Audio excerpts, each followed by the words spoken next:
DHS was cooperating, the Attorney General didn't hesitate. We're already in litigation with them. Let that sink in. A state government suing the federal government over the deployment of thousands of ICE agents in what's now being described as an unconstitutional surge.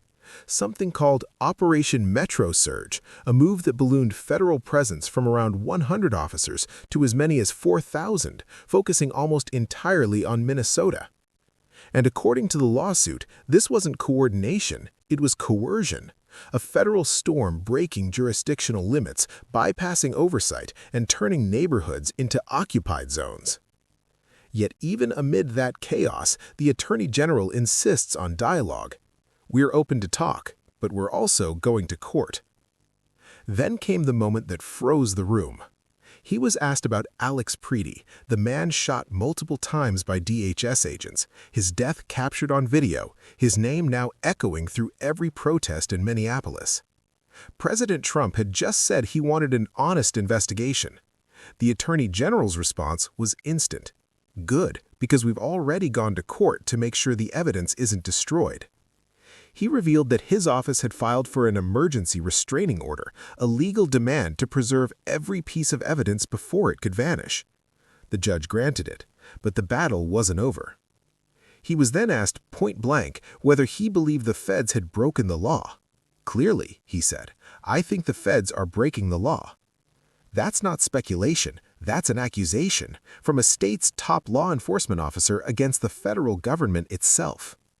He pointed out the pattern. First came the death of Renee Good, dismissed as justified before any state investigators were even allowed to participate.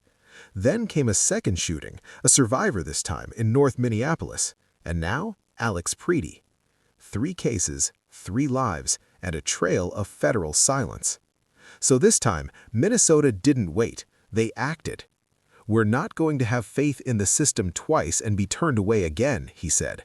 We went straight to court. Then came the moment that made everyone in the studio go still. Do you know the names of the agents who shot Mr. Preedy? A pause. A measured breath. Not reliable enough to repeat on television, he said. Translation: the information exists, but it's being buried. Reports suggest that at least one of the agents involved was quietly removed from Minneapolis.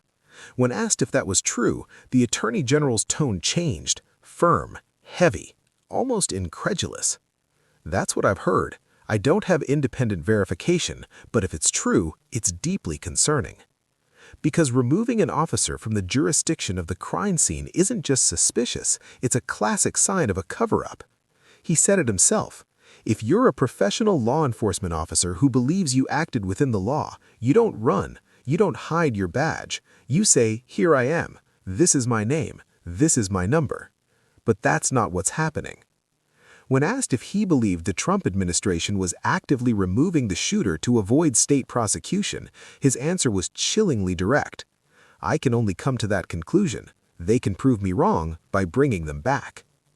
That's not rhetoric. That's an open challenge. A dare.